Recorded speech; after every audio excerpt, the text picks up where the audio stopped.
a la lectio divina. Los invito a que vayamos al Evangelio de Marcos, capítulo 16, y vamos a leer del versículo 1 al 20.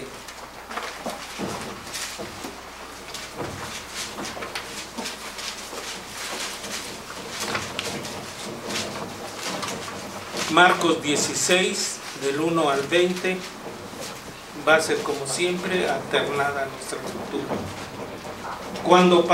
Cuando pasó el día de reposo, María Magdalena, María madre de Jacob y Salomé compraron especias aromáticas para ir a ungirle. Y muy de mañana, el primer día de la semana, vinieron al sepulcro, ya ha salido el sol.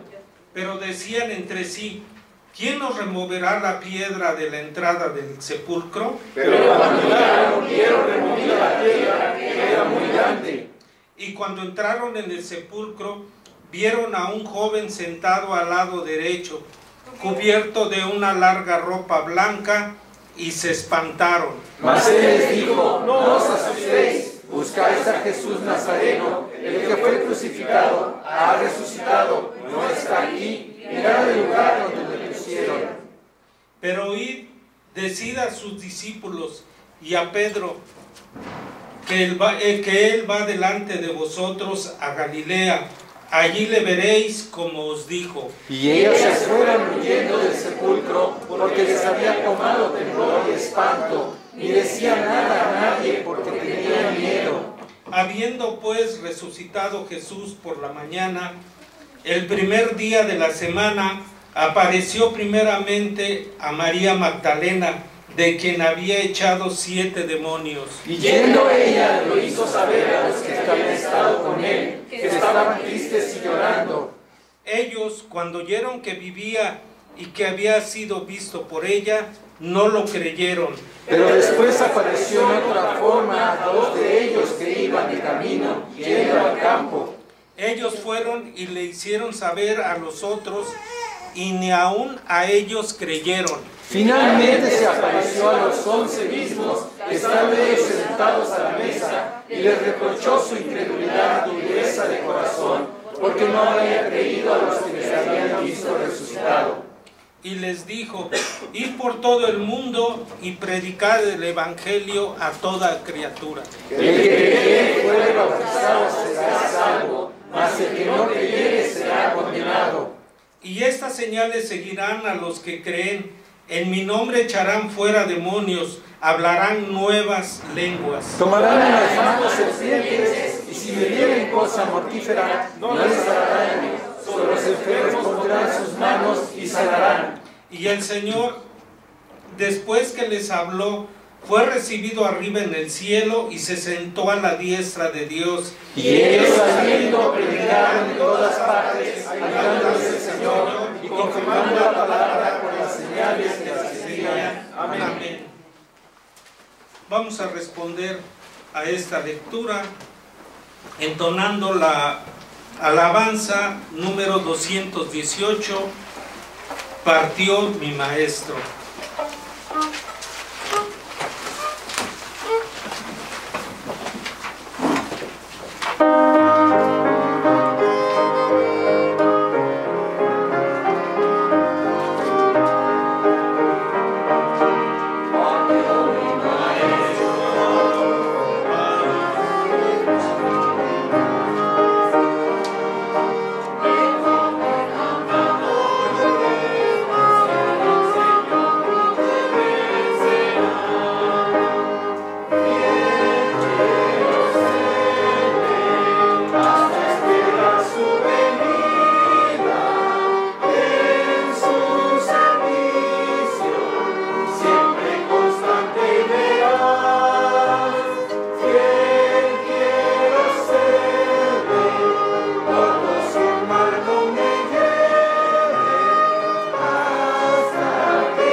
invitamos a nuestro pastor.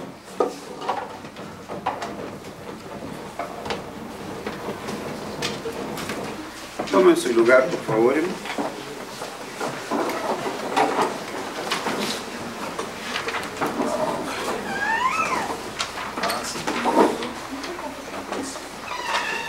Y ahora vamos a buscar el libro de los Hechos. Acabamos de leer Marcos 16, los versículos 19 y 20. Hablan de la ascensión de nuestro Señor, y para completar esta lectura vamos a buscar en Hechos capítulo 1. Hechos capítulo 1, y vamos a leer de los versículos 9 al 11. Hechos 1, versículos de 9 al 11. ¿Por qué hace ese ruido? Está conectado. Sí, sí.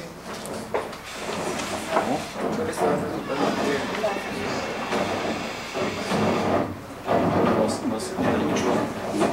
Si hubieran quitado, si era referencia, de haber quitado. Hay que mutearlo. Es allá. Bueno, ahora ya no.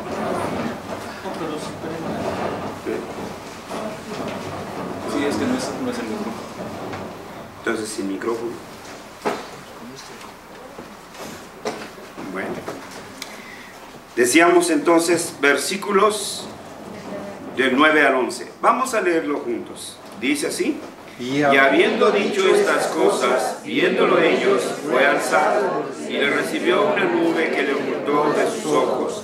Y estando ellos con los ojos puestos en el cielo, entre tanto que él se iba, he aquí se pusieron junto a ellos dos varones con vestiduras blancas, los cuales también les dijeron: varones galileos, ¿por qué estáis mirando al cielo? Este mismo Jesús que ha sido tomado de vosotros al cielo, así vendrá como le habéis visto ir al cielo.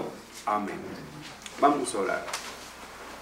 Nuestro buen Dios y nuestro Padre y nuestro Rey, gracias te damos porque nos concedes en este día, en la reunión de los santos, no solamente, Señor, rendirte tributo de adoración, sino también ser edificados, exhortados y consolados con la republicación de tu palabra.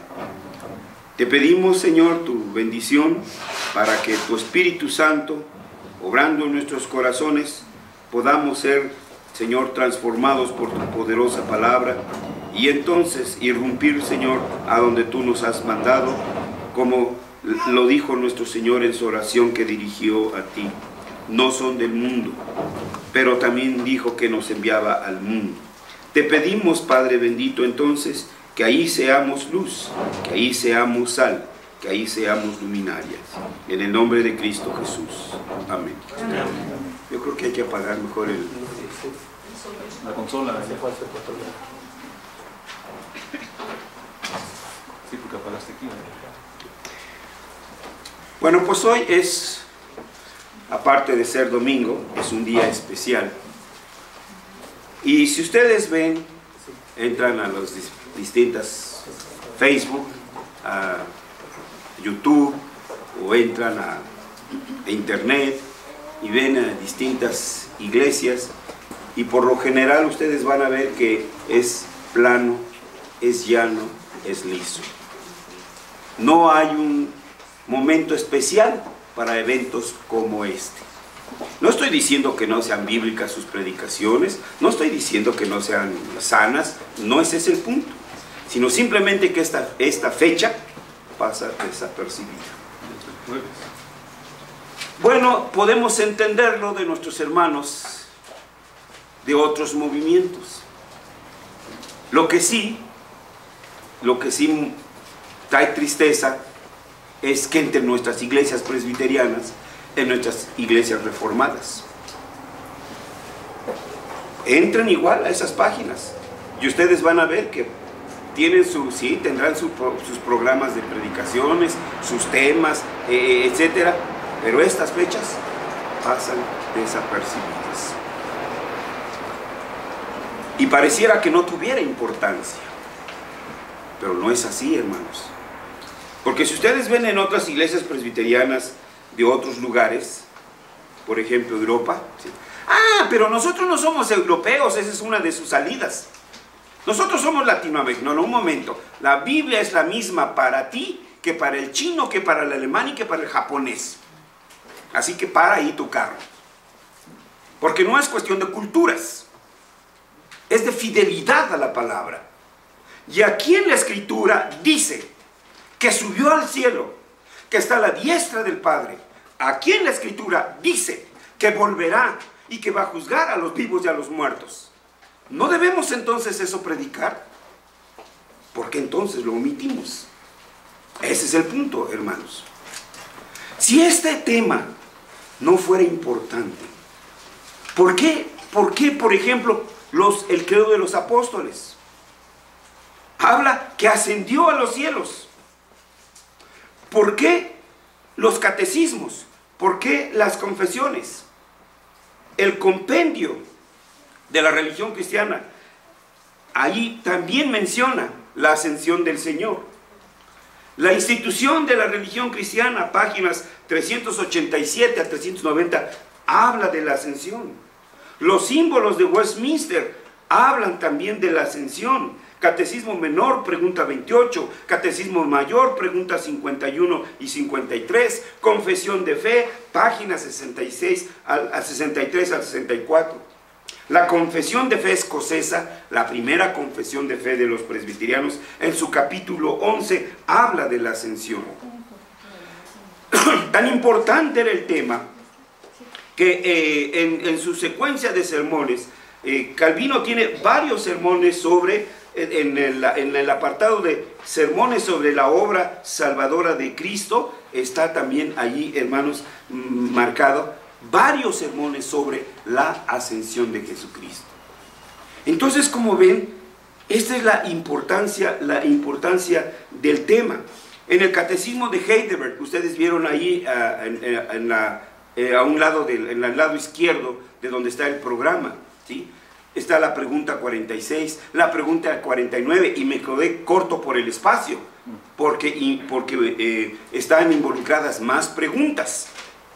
Entonces vean, sí es un tema muy importante. La doctrina de la ascensión de Cristo fue muy apreciada tanto en la iglesia apostólica como en la iglesia patrística. Ejemplo de ello es el testimonio del diácono Esteban. Hechos 7, 55, 56 dice que vio al Señor y lo vio a la diestra del Padre. O sea, vio al Cristo ascendido. El apóstol San Pablo en Romanos 8:34.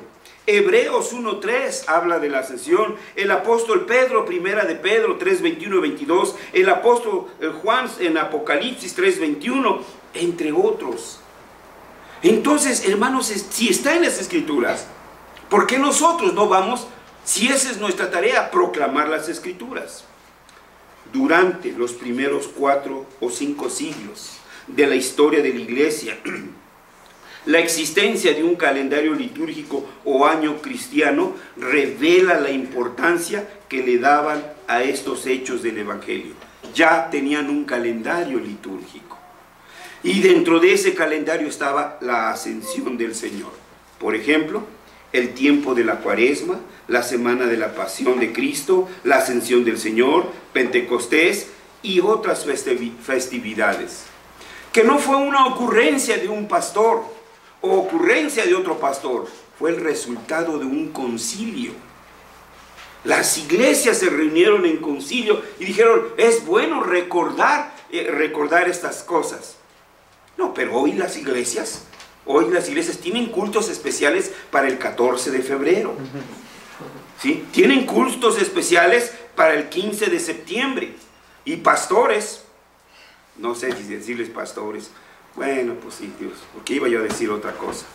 ¿Sí? Hacen marchas y llevan la bandera y hasta hacen el grito y viva Hidalgo. Y, oigan, hermanos, esa es invasión de esferas, sencillamente. Porque eso no nos toca a nosotros cúlticamente. Pero vean, esas cosas sí nos están invadiendo. El Día de la Madre, ¿sí? Dicen que es un culto de acción de gracias por el Día de la Madre, pero ahí la heroína es la madre, o el Día del Padre, etcétera. En fin, tantas cosas. Y esas son las que han desplazado, hermanos. Esas son las que han desplazado estos asuntos que la iglesia debe conocer y entender. ¿Y por qué? ¿Por qué ascendió Cristo? ¿Por qué está allá a la diestra del Padre? Cristo está a la diestra del Padre. ¿Pero cómo? ¿Como el león? ¿Nada más pintado? No. Hay algo, hermanos. Y eso es lo que debemos de tener muy en cuenta, ¿sí? Entonces, Calvino incluso mismo menciona, ¿sí?, a San Agustín. Y San Agustín está citando a los concilios de la iglesia y citando, entre comillas, las palabras de Agustín, dice que cada año haya un día señalado para celebrar la pasión del Señor, su resurrección, su ascensión y la venida del Espíritu Santo. Yo puedo entender que estas fechas se nos hayan olvidado por todo lo que se nos entró, pero hermanos, encontrar incluso también iglesias que ni siquiera el Viernes Santo, ni siquiera el Jueves Santo, ni siquiera el Domingo de Resurrección, hermanos. Bueno, vaya ya, ni siquiera eso. Entonces algo hay que corregir ahí. La Escritura es bien clara. Dice, Cristo subió a los cielos. Lo dicen en varias partes de las Escrituras. No son muchas las Escrituras, los pasajes, pero sí lo está diciendo ahí literalmente. Dos cosas de inmediato deben de tomarse en cuenta en esta frase bíblica. Subió a los cielos. Uno, el reconocimiento del señorío de Cristo. Pues el pasaje dice, y el Señor, también en otra parte la voz aramea Maranata, que estaba presente en la iglesia apostólica, se traduce como el Señor viene. Ahora, Señor no es Mister, no es Mr. Pérez, Mr. Velázquez, Mr. Pancho Nopales. Señor implica amo, maestro, rey, Lord. Entonces esto habla del señorío de Cristo. No es cualquier persona. No es cualquier persona la que está ahí. Y dice, el Señor viene. La otra cosa que tenemos también en esta frase, que Cristo subió a los cielos, la Escritura dice que fue tomado al cielo. Es decir, fue el Padre quien envió a su Hijo. Y fue el Padre quien tomó otra vez a su Hijo. Vente, hijo, cumpliste con su tarea. Vente conmigo, no tienes que andar sufriendo ahí. Aquí está tu lugar. También dice que los apóstoles vieron al Señor subir al cielo. Hubo testigos oculares. ¿Cómo le creemos a un payaso por ahí? Dice que vio los ovnis, ¿no? Los objetos voladores neciamente identificados. Pero a eso sí les creemos. Aquí dice que los apóstoles lo vieron. Ellos fueron testigos de su ascensión. Pero no es suficiente conocer este relato. Lo que se debe resaltar aquí es un artículo importante de la fe cristiana. Es decir, se debe conocer, entender y confesar la ascensión de Cristo. Cristo ascendió para heredar el dominio de los reinos. Toda autoridad me ha sido dada. La autoridad de AMLO, la autoridad de Trump. No es misticismo, hermanos. Tenemos que ya entenderlo. Nos tiene ya que caer el 20. Además, su ascensión no lo ha separado de nosotros en el sentido que seamos privados de la bendición de su presencia. Me voy, pero no los dejo solos. No estamos solos. Si usted no puede ver la presencia de Dios, algo entonces está fallando, hermanos. ¿Recuerdan cuando el pueblo de Israel era atacado por huestes, hermanos? Y huestes, y militares bien preparados y toda la cosa, con el armamento más moderno. Y allí está el profeta y su criado. Y su criado asustadísimo.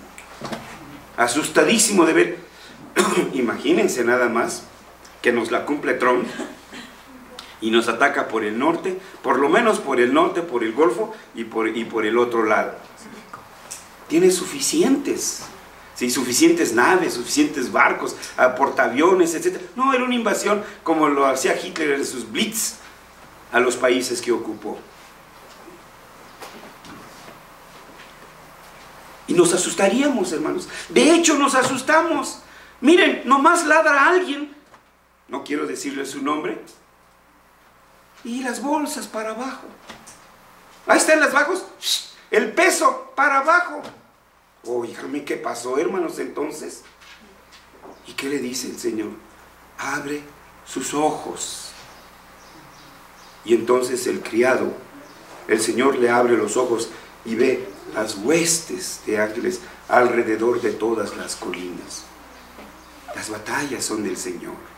Nosotros solo tenemos que abrazar sus promesas y cumplir con su voluntad.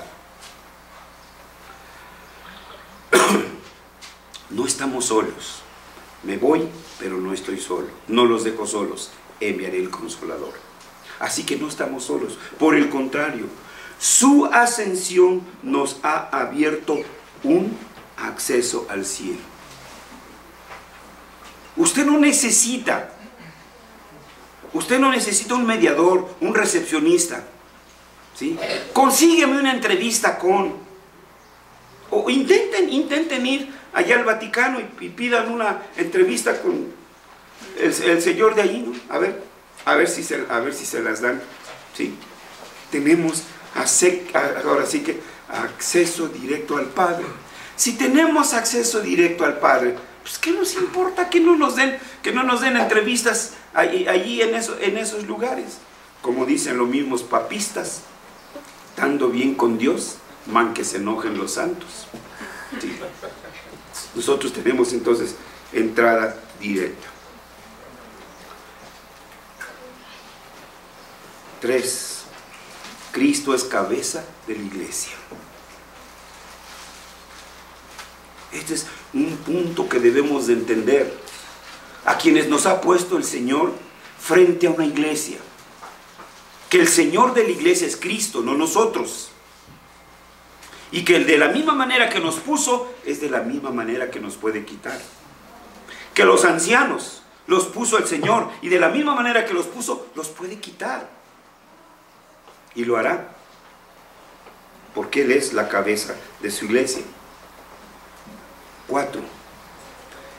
Cristo y la iglesia son un solo cuerpo. Seguimos unidos.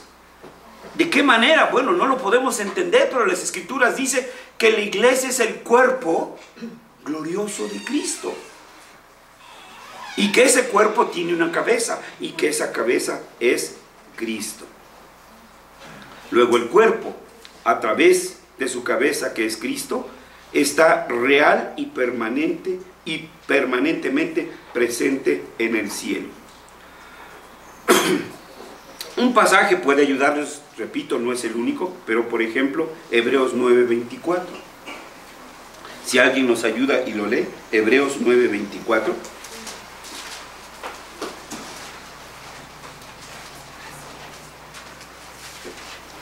Porque no entró Cristo en el santuario hecho de mano, figura del verdadero, sino en el cielo mismo para presentarse ahora por nosotros ante Dios. Él está ahí por nosotros. Échame la mano. ¿Cómo que échame la mano? Tenemos acceso directo al Padre. ¿Sí? Yo no necesito el secretario del secretario del secretario del secretario para que a ver si me permiten una entrevista con fulano de tal. tenemos acceso directo. Entonces, a partir de ese momento, aquí está el cambio, hermanos. Que a partir de ese momento, la vida sería vivida por fe. Porque por fe andamos, no por vista. Los apóstoles vieron los milagros, vieron las resurrecciones, vieron la multiplicación de los panes. Nosotros no. Pero Pablo nos advierte, por fe andamos, no por vista. Es decir, nosotros conocemos sus promesas y creemos en sus promesas. Aquí lo triste, aquí lo desesperante es que ni siquiera conocemos sus promesas.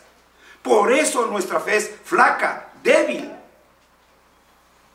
Porque no conocemos sus promesas. Porque las tenemos guardadas ahí en el baúl. No vemos a Cristo, ciertamente. Sin embargo, sabemos por qué subió al cielo. ¿Por qué? Porque la Biblia lo dice. Y esta es la bendición. Bienaventurados los que no vieron y creyeron. Esta fe es la que nos da la confianza para obedecer. Donde no hay fe, no hay obediencia. Solo donde hay fe, hay obediencia. Solo el que tiene fe, obedece. Él dijo en la gran comisión, he aquí, yo estoy con vosotros todos los días hasta el fin del mundo. No se puede. No le hacen uno caso. No. Ay, hermanos. Es tremendísimo de veras cómo dependemos de todas esas cosas. Dice, yo estoy con vosotros todos los días hasta el fin del mundo.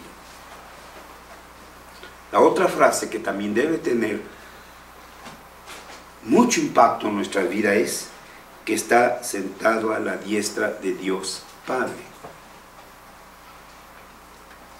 Pero no está allí anonadado en el sillón viendo películas y películas y películas, que ya hasta ni sienten lo de atrás, de tantas películas que llevan vistas, cocas y cocas, ¿no? Y palomitas, no, ¿qué digo? Palomitas, no, esas cosas que comen ahora con chile a la N potencia, ¿no? Sí. Cristo está sentado a la diestra de Dios Padre. ¿Qué significa esto, hermanos? En primer lugar, es un grado de exaltación. Sentarse a la diestra de un personaje en el lenguaje antiguo, en el lenguaje hebreo, era importancia, de capital importancia. Sentarse cerca del anfitrión no le era dado a cualquiera. Por eso recomendaba que cuando te inviten, siéntate hasta atrás, para que después el anfitrión te llame y te diga, pasa hasta adelante. Y no sea que te vaya a decir, tú pasas hasta atrás y tú vente para acá. Entonces, estar a la diestra, eso habla de un grado de exaltación.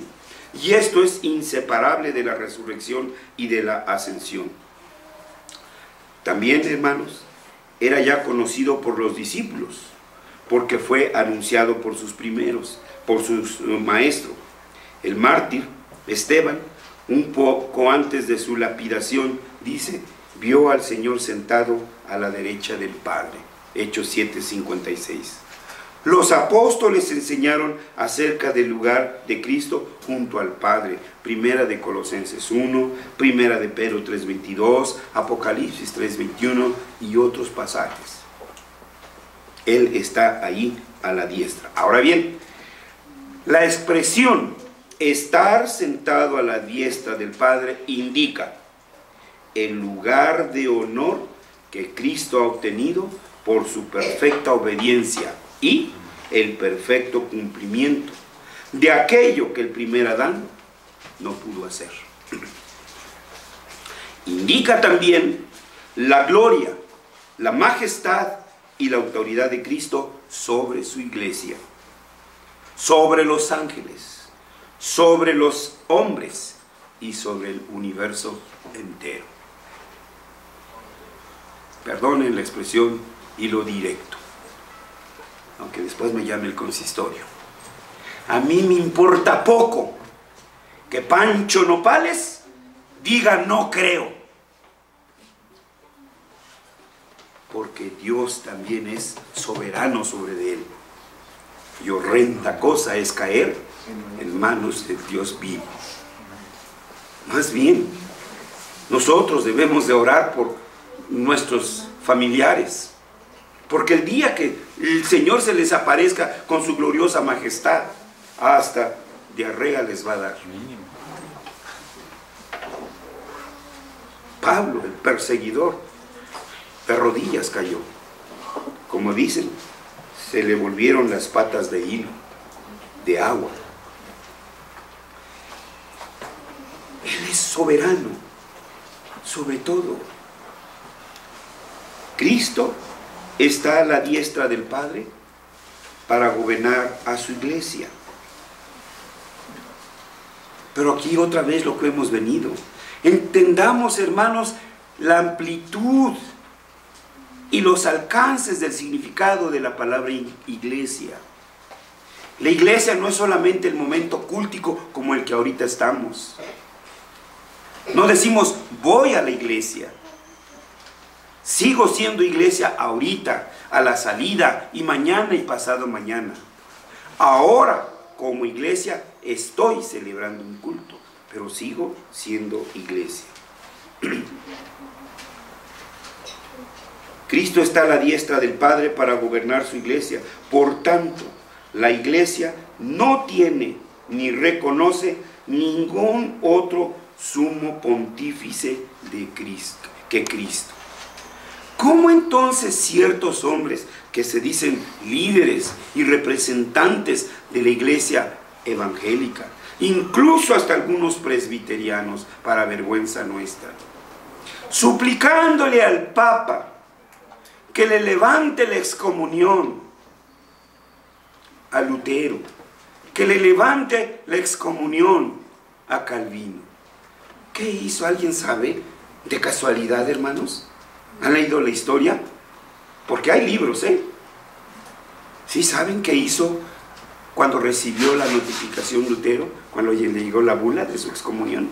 La quemó. La quemó. En público. La quemó en público. Ahí está, hermanos. Por favor, levántenle la... ¿Qué? Bueno, es la excomunión a don Miguel Hidalgo. Acuérdense que también fue excomulgado, ¿sí? Le quitaron sus insignias de sacerdote y etcétera. Hermanos, no.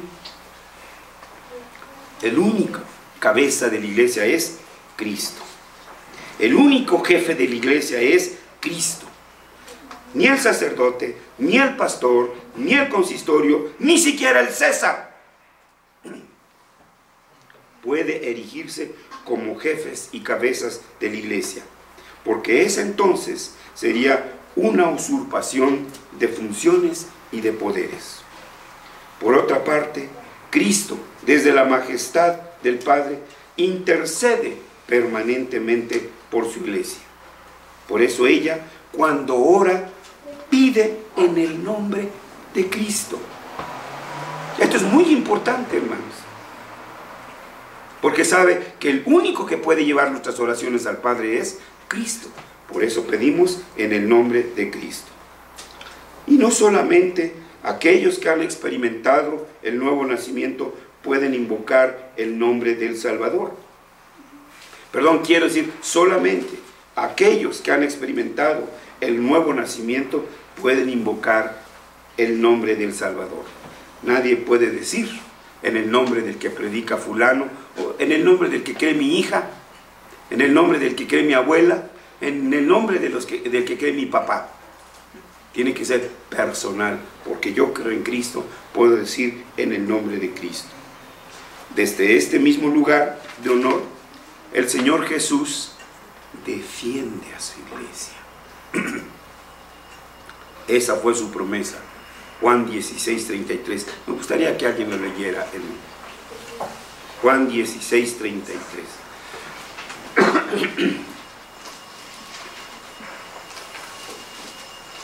Estas cosas os he hablado para que en mí tengáis paz.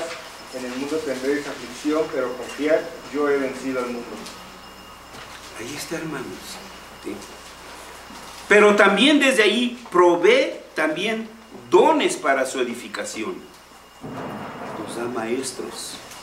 Dentro de un rato los maestros se van a reunir para informar de los avances. Sus hijos están siendo entrenados y si no los trae es su problema.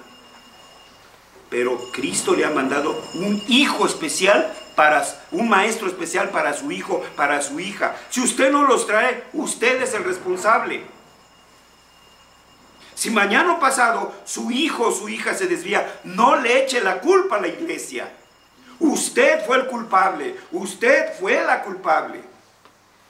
Porque no le dio, porque rechazó eso que Cristo le dio a la iglesia. Por eso, Cristo dotó a su iglesia con ministros. Y cuando la iglesia no reconoce ese don de Dios, le retira a los ministros. Pregúntenle a las iglesias que no tienen pastores lo que significa tener una iglesia sin pastor. Estoy hablando de un pastor conforme al corazón del Señor, desde luego. Es decir, que Dios envía pastores para que nutran a la iglesia con buenos pastos. Y no que le esté hablando cositas bonitas al oído. Ay, tú eres muy buena gente, tú te vas a ir al cielo con todo y botas. Ancianos, para que la consuele, para que la aconseje. De paso, ¿me están oyendo, ancianos? Esta es una también de sus tareas: consolar, aconsejar. Diáconos, para ministrar a los pobres. Maestros, repito, para que los hijos del pacto sean instruidos en la fe de sus padres. Pero existe también, hermanos, un elemento que no puede ni debe soslayarse. Cristo está a la diestra de la majestad de Dios para restaurar el reino. Otra vez van con lo mismo. El reino, ya me tienes hasta acá del reino, ya estoy hasta acá. Está en la Biblia, hermanos. Y una, y otra, y otra, y otra vez. Y Pablo le dice a Timoteo: en estas cosas quiero que insistas. Y si está ahí el reino, pues tenemos que hablar entonces también del reino, hermanos. No, pero predicamos, no, ya tienes, yo tengo un lugarcito allá en el cielo que Cristo ha preparado para mí. Es lo que nos gusta escuchar. Es correcto, hermanos. Sí es cierto, pero no es el todo, ni es lo único. Cristo está a la diestra de la majestad de Dios para restaurar el reino de Dios. Ese reino que fue instaurado desde el Edén. ¿No han leído el pueblo de la promesa? Tomo 1, tomo 2, tomo 3, tomo 4. Capítulo 1, capítulo 52, capítulo 100, capítulo 300. Todo habla de ¿qué? Del reino de Dios. Desde la lección 1 hasta la lección última. Entonces, ¿por qué vamos nosotros a dejar de hablar de eso, hermanos? Ese reino que fue instaurado en el Edén, pero que por la transgresión de Adán, todo absolutamente se encuentra contaminado por el pecado del hombre. El clamor de Isaías, hace 8 días mencionábamos, que los profetas reprocharon al pueblo de Dios, no por el culto, porque sí eran celosos del culto. Después del exilio, cuando el Señor los volvió a traer, no escuchamos que el pueblo fuera idólatra. Cuando nuestro Señor Jesucristo vino, les hizo muchos reproches y les dijo: generación de víboras, hipócritas. Pero nunca les reprochó, nunca les dijo que fueran idólatras. ¿Por qué? Porque no cumplían con la acción en el reino de la voluntad del Padre. ¿Se acuerdan? Un hijo dijo, ay, este es mi diezmo. Mamá, pues ni modo, te vas a morir de hambre, pero lo que aquí tengo es de mi diezmo. Y es del Señor. Y lo del Señor es del Señor. Hipócrita, le dijo el Señor. Porque es menester hacer lo uno sin dejar de hacer lo otro. A los fariseos les dijo, ay de vosotros fariseos hipócritas que diezmáis la menta, el eneldo. Pero ¿qué hacemos con lo demás? Con el 90%. ¿Qué hace con ese 90%? Algunos pudriéndoseles el dinero dentro del colchón, antes que trabajar por el reino. Otros, pues difumándolo en quién sabe qué otras cosas. Cristo está ahí porque Él ha iniciado la restauración de este magnífico reino. Y en esta tarea debe participar la iglesia. Y aquí es, hermanos, aquí es donde está nuestro talón de Aquiles. Nuestra prioridad es el reino. Dice así la Escritura, mas buscad primeramente el reino de Dios y su justicia. ¿Qué es su justicia? La acción, el trabajo dentro del reino. Y todas estas cosas os serán añadidas. El tercer y último punto es que Cristo volverá por segunda vez. Asimilémoslo. Él va a venir. Él lo prometió. De la misma manera que en Génesis 3:15 se prometió que vendría y que se cumplió en Belén, lo mismo será que se va a cumplir. Va a venir por segunda vez. Cristo vendrá visible y corporalmente. Todo ojo le verá, aunque por ahora nadie puede osadamente fechar el día de este glorioso retorno. Vendrá por su iglesia. Entonces sí será separado el trigo de la cizaña. El trigo es su iglesia y la cizaña son los que rechazan una y otra pertinaz y obcecadamente el llamado al arrepentimiento y una vida total de completa dependencia de la voluntad divina.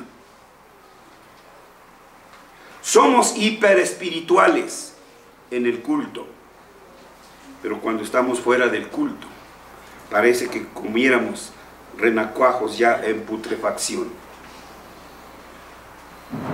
La cizaña también son los depredadores del evangelio, los que medran con la fe ingenua de los incautos. Esos también serán llamados a cuentas. Juzgará a los vivos, juzgará a los muertos. Los hombres darán cuenta de toda palabra ociosa, de todos sus actos, y la medida de toda obediencia será la palabra de Dios, la creación y la conciencia. Nadie podrá alegar ignorancia, porque brotarán testigos por doquier, y entonces vendrá el fin. Sí, pero hay que aclarar que será el fin de los incrédulos y la restauración de una creación agobiada por el peso del pecado. Cristo entonces instaurará el reino por siempre y para siempre. Amén. Pero cada uno de nosotros tome en cuenta esto. Lucas 16 en esa parábola dice: da cuenta de tu mayordomía. Entonces Dios te va a pedir cuentas de todas y cada una de tus acciones, de lo que haces aquí, de lo que haces en el reino de Dios. La parábola de los talentos, Mateo 25. Oiremos palabras como estas: bien, buen siervo fiel, sobre poco has sido fiel, sobre mucho te pondré, entra al gozo de tu Señor. Nos fueron dados talentos, cada uno. ¿Dónde están esos talentos? Ay, no, yo no quiero cooperar. No, ya. Estoy hasta acá de trabajo. Sí, pero ¿para quién? Para los filisteos, para los cainitas, para los jebuseos, para ellos y para el reino. ¿Sí? El que no usó el talento que se le había dado, ¿recuerdan? Tuve miedo y escondí ese talento. ¿Qué dice la palabra? Siervo malo, negligente, siervo inútil. 3, para los que nadie diga que no tiene talentos. Los tiene, pero no los ha puesto al servicio de su Señor. Ese es un siervo malo, negligente e inútil para el reino. Y entonces ahí también muchos serán separados. Todas estas implicancias tienen. En conclusión, hermanos, esta es la palabra de fe que predicamos, como dice la Escritura, que Cristo resucitó, que ascendió a los cielos, que está a la diestra del Padre y que desde ahí un día vendrá para juzgar a los vivos y a los muertos. Yo creo esto de corazón. Es también la confesión de fe de usted. Si no, pongámonos a cuentas con el Señor. Que Dios siga bendiciendo su palabra. Oremos. Bendito Dios y Padre, en este día recordamos un hecho histórico, el retorno de tu Hijo Jesucristo a su lugar de honor, en aquella gloria que tuvo antes de venir allá contigo y que ahora nuevamente tiene. Gracias, Padre Santo, por recordarnos que la vida cristiana no es un mero misticismo, sino que el reino de Dios es trabajo. Trabajo para restaurar este reino. Y perdónanos, Señor, porque no hemos encontrado ahí. No hemos visto, no hemos entendido, Señor, ese deber nuestro de traer todo a los pies de nuestro Señor Jesucristo. Abre nuestros ojos para que podamos saber qué ayuda pedirte para restaurar tu reino. En el nombre de Jesús oramos. Amén. Amén. Dios les bendiga.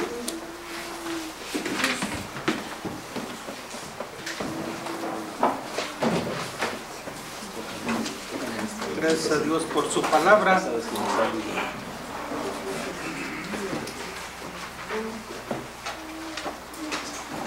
Vamos a responder, hermanos, con la alabanza 218, partió mi maestro. Perdón, cantan los ángeles con dulce voz, es la 125.